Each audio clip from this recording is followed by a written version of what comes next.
učebná, divadlo, priestor pre všetko.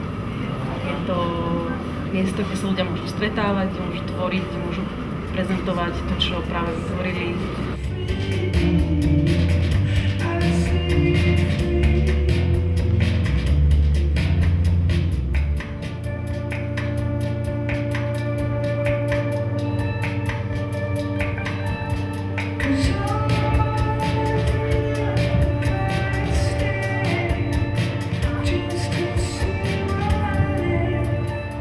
Máme tu detské štúdio, kde sa stretávajú detičky a je to hrozne hezké, pretože to vzniklo spontánne z potreby tej, že sme generácia tanečníkov, ktorá začala mať vlastné deti a potrebovali sme tie deti niekam dať, tak sme si vymysleli, že tu budeme mať malé detské štúdio.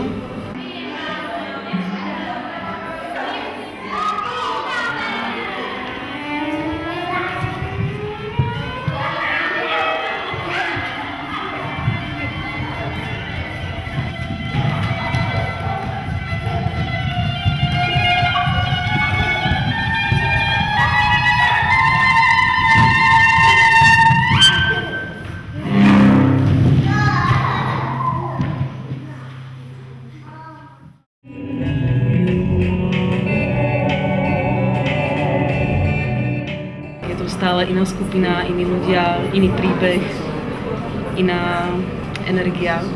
A ja by som hrozne chcela, aby ten priestor bol vždy domovom pre niekoho iného.